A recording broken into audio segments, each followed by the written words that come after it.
کھانا پکانے کی تاریخی ترکیبیں ڈھونڈنا اور انہیں اپنے باورچی خانے میں آزمانا۔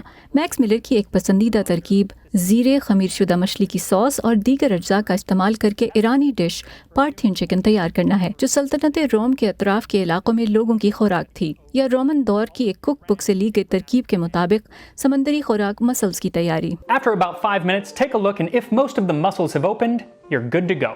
میکس کے یوٹیوب چینل ٹیسٹنگ ہسٹری کے 10 لاکھ سے زائد سبسکرائبرز ہیں۔ شو کی قسطیں تیار کرنا ان کا فل ٹائم جاب ہے، جن کے اخراجات وہ یوٹیوب اشتہارات، ناظرین کے عطیات اور کمرشل سپانسرشپس سے پورے کرتے ہیں۔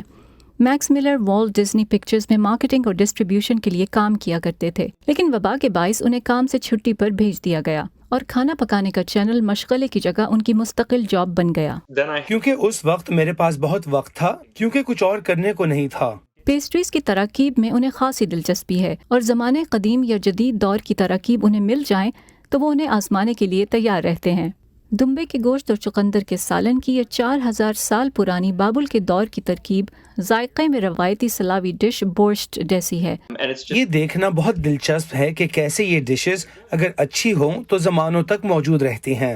And here we are, Melos Zomos, Spartan black broth. Food and history, and I don't have... کھانا اور تاریخ، میرا کسی قسم کا کوئی بجٹ نہیں۔ میں اپنے کچن کاؤنٹر پر بیٹھتا ہوں، اتنا چھوٹا کچن جو فلمنگ کے قابل بھی نہیں۔ میں نے نہیں سوچا تھا کہ کوئی دیکھے گا بھی، لیکن وہ یہ دیکھ رہے ہیں۔